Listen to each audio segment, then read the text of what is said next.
만나는 시간 나우 함께하고 계시는 지금 시각 10시 44분 25초 막 지나고 있습니다. 자, 이번에는 중동에 대한 오해와 편견 그리고 궁금증까지 풀어드리는 코너죠. 중동 백과사전 알파고 신하 씨 기자와 함께합니다. 어서 오세요. 네, 안녕하십니까. 오늘 저희는 어떤 이야기를 좀 해볼까요? 네, 오늘은 조금 더 현실적으로 네. 우리 시청자분들이 들었을 때 나 이거 써먹어야겠다 할 수 있는 것들로 가면 어떨까 하는 생각으로 네. 좀 약간 톤 이야기, 돈. 사업 이야기. 아, 어떤 사업이요? 여러 가지요. 그러니까 우리나라 네. 사람들이 과연 중동 국가에서 사업을 하는 게 가능할지 네. 그 부분에 대해서 저희가 한번 오늘 좀 얘기를 해볼까 싶은데요. 흥미로우신 분들도 계실 것 같고요. 네. 자, 그럼 일단 단도직입적으로 가능한가요? 나라가 어디냐에 따라 달라요. 나라가 어디냐에 따라. 왜냐하면 이 중동은 특히 종교가 차지하는 네. 부분이 굉장히 크기 때문에 아무래도 종교적인 이 색채가 사업을 하는데 좀 영향을 많이 끼칠 것 같거든요. 종교적인 색채하고 그 나라에 있는 좀 정치적인 제도가 네. 큰 영향을 미치거든요. 일단은 종교적인 색채부터 설명을 하자면 예를 들면 나는 중동에 가서 소주 사업을 하겠다. 네. 술 팔겠다. 안 되는 거잖아요. 아니, 되는 나라들이 있어요. 아, 되는 나라들이. 예. 그래서 어느 나라에 따라 그 좀 종교적인 색채도 영향을 미치거든요. 네. 아니, 나는 뭐 중동에 가서 삼겹살 레스토랑 차리겠다. 뭐 진짜 좋은 아이디어일 수도 있어. 이건 나라가 어디냐에 따라 달라요. 아, 그래요? 사우디에서는 불가능하죠. 네. 예, 왜냐면 사우디에다가 돼지고기 자체가 입국이 금지이니까. 그렇죠. 그래서 나라에 따라 달라요. 그 나라를 봐야 되는데 되도록 종교적인 색채가 없는 걸로 가야 돼요. 그리고 이제 사업이 가능하지 않는다고 했을 때는 한국 사람들이 와서 사업을 했으면 좋겠다고 이렇게 자발적으로 한국에서 좀 약간 박람회를 하고 한국 투자자들을 자꾸 자기네 나라로 모시고 있는 나라들이 있어요. 아, 그렇군요. 예를 들면 바흐레인, 카타르 같은 예전에 좀 약간 한때 석유국이었는데 지금도 금융이나 아니면 관광을 통해서 좀 더 산업 시장을 발전시키려고 하는 나라들이 있는데 네. 그 나라들은 이제 한국인들 오면 너무나 웰컴이죠. 그런 좀 약간 작은 소유 국가들, 뭐 쿠베이트라든가 두바이, 아랍에미레이트 그쪽이라든가 그러니까 그분들 한국인들의 투자를 좀 반겨줄 수 있는 그런 네. 나라들을 일단 찾아보는 게 중요할 것 같고요. 그리고 그 나라들의 정치 안정 제도로도 봤을 때는 네. 중동에서 제일 안전한 나라들이고 거기서 내전도 없고 아무 문제도 안 생기고 그 정치가 안정되다 보니까 자본이 안에 들어갔을 때는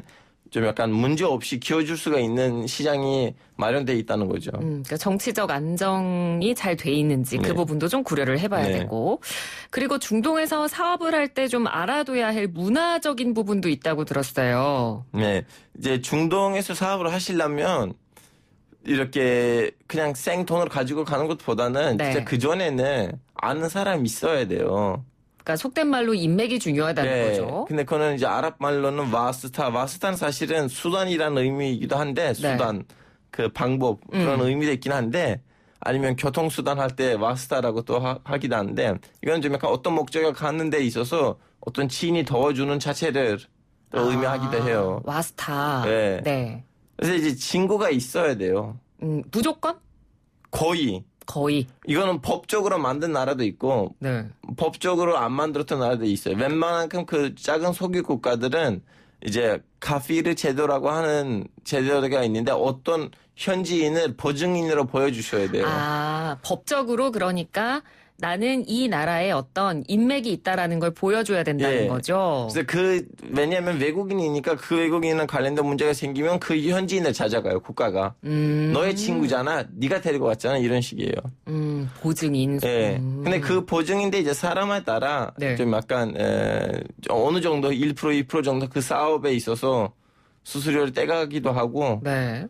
그런 제도들이 있죠. 그렇군요. 자, 그럼 구체적으로 한국인이 중동에서 사업을 하면 어떤 나라가 좋을까를 좀 대표적인 나라를 그 질문 정해서. 가기 전에 한 가지 더 중요한 포인트가 있는데 한국 사람들은 무조건 알아야 돼요. 어떤 왜냐하면 건데요? 한국 사람들 중동에 가서 사업을 해서 제일 답답한 문제이거든요. 어떤 거죠?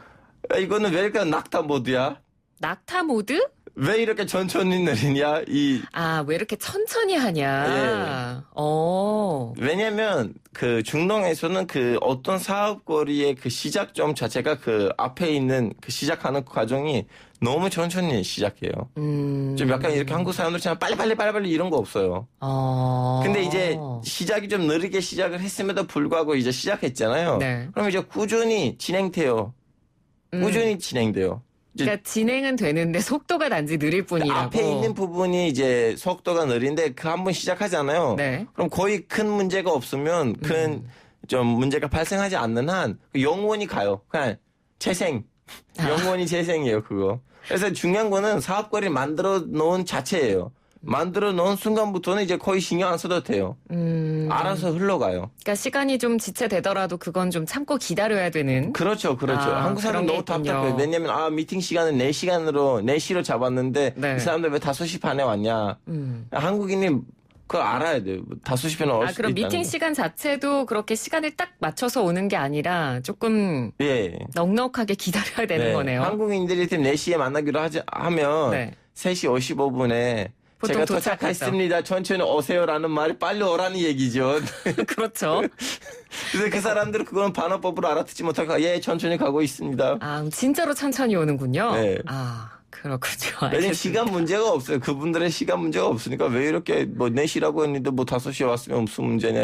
그런 것을 좀 약간 많이 이상하게 생각하지 그런 부분은 말라는. 확실히 참고를 해두셔야 될 것 같아요.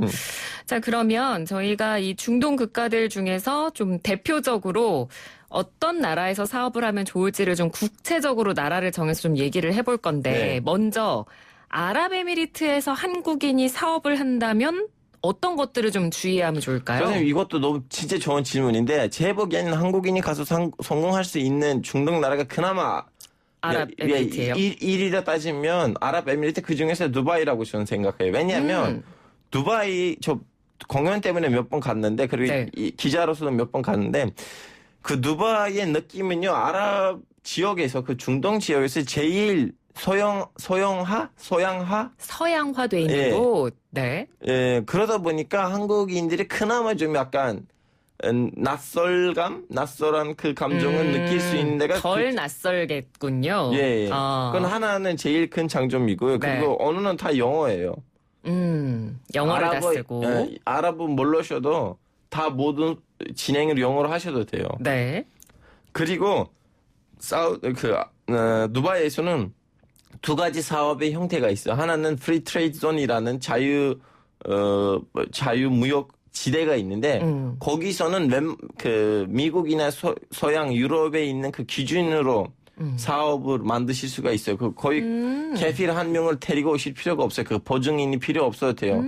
근데 그것을 해외 무역을 하신다면 그 국내에다가 뭘 받는 거 아니고 해외 무역을 할 경우에 왜냐하면 두바이는 이제 허브 역할을 하니까 이제 그 아프리카나 아니면 북아프리카 중동에다가 물품을 납품하는 국제 회사들이 두바이에다가 회사를 만들고 두바이에서 그쪽 나라들에다가 납품을 하거든요. 그렇군요. 그러다 보니까 두바이가 자신 허브로 만들고 싶기 때문에 그런 자유무역 지대를 만들었고 거기서 웬만큼 혜택을 누리고 있어요. 외국 기업들한테. 그래서 외국 대기업들은 이제 중앙아시아, 중동, 북아프리카 아니면 아프리카 대륙에다가 물품들을 납부하고 싶으면 거기에다가 하거든요. 그래서 한국인들은 그런 거 하나 있고 두 번째는 외국인이 너무 많아요. 90% 외국인이에요. 두바이에. 그래서 좀 약간 예를 들면 한국적인 무슨 뷰티샵이나 아니면 레스토랑을 만드시려면 이미 한국에 대한 그 K 컨텐츠에 대한 전 세계적으로 이미지가 좋으니까 거의 저는 거기 있는 한국 식당 주인들이란다 얘기를 해봤는데 사업이 잘 되고 있더라고요. 자, 그러면 아랍에미리트는 그렇게 사업적으로 개방적이기 때문에 사업하기에 좀 여건이 잘 갖춰져 있지만 이란 같은 경우는 굉장히 폐쇄적일 것 같거든요. 이란은 두 가지 문제 때문에 폐쇄적이거든요. 하나는 일단은 국제적으로는 경제 제재를 받고 있어요. 그렇죠. 그리고 두 번째는 이란에서 좀 약간 사업 자체가 우린 예전에도 이 코너에서 설명을 한 적이 있었는데 다 모든 큰 사업 뒤에는 이란 혁명 수비대가 있거든요. 그래서 거기서 사업을 확대시키는 거는 좀 약간 힘들어요. 그렇죠. 차라리 대기업으로 들어가고 거기 있는 현지 국가 기관이라는 이제 파트너십을 맺어서 해야지 그나마 가능한데 네. 근데 큰 그림으로 뭘 하려고 하면 이제 이 경제 체제가 끝까지 갈 것도 아니고 언젠가 다시 한번 이란이 협상에 나서서 경제 체제를 지수하려고 하는데 미리 좀 약간 비즈니스 트립들을 하면서 현지인 친구를 만들어 놓고 다음에 이제 경제 체제가 풀리고 난 후에는 제대로 뭘 하자는 생각을 한다면 이란이 이제 좀 약간 뭐라고 해야 되나 그 블루오션 신의 한 수의 나라 될 수도 있어요. 지금은 경제 제재 때문에 좀 어렵지만. 네. 네. 자, 오늘 중동백과사전 한국인이 과연 중동에서 사업을 할 수 있을까? 사업을 한다면 어떤 점을 유의하면 좋을까? 이 부분에 대한 이야기를 나눠봤는데 오늘 좀 아쉬운 이야기를 전해드려야 될 것 같아요. 그동안 중동백과사전을 함께해 주신 우리 알파고 기자님이 오늘 마지막 시간이에요. 네. 네. 끝으로 소감 한마디 부탁드리겠습니다. 저는 YTN 제작진한테 감사한 이유가 뭐냐면 이렇게 방송을 통해서 빠이빠이 이거는 마지막이다 하고 이렇게 그 마지막 소개 기회를 주는 거는 이제 처음이에요. 아, 제가 정말요? 방송 활동을 한 지 거의 10년째인데 네. 그래서 역시 엄마의 품이다. 라는 생각이 다시 한번 들었습니다. 제가 그동안 이 코너에서 저희가 중동에 대한 오해와 편견을 푼다라는 목적으로 네. 이 코너를 만들었는데 실제로 그런 기획 의도에 맞게 너무 쉽게 설명을 잘 해주셔서 감사합니다. 저희도 너무 감사드리고요. 뭐 저희가 이번 시간의 마지막 시간이지만 우리는 또 이제 다양한 또 다른 주제들로 뵐 수 있을 거니까요. 아쉬워하지는 않도록 하겠습니다. 빈말인지 아닌지를 저도 빈말이 아닙니다. 정치자분들과 함께 지켜보겠습니다. 그럼요. 제가 청취자 여러분께 이렇게 약속을 하는 거니까요. 빈말이 아니라는 걸 이제 청취자 여러분과 그리고 우리 기자님께 약속을 드리면서 그동안 함께해 주셔서 너무너무 감사했습니다. 네, 고맙습니다. 감사합니다. 예, 감사합니다. 네, 지금까지 알파고 신하 씨 기자였습니다.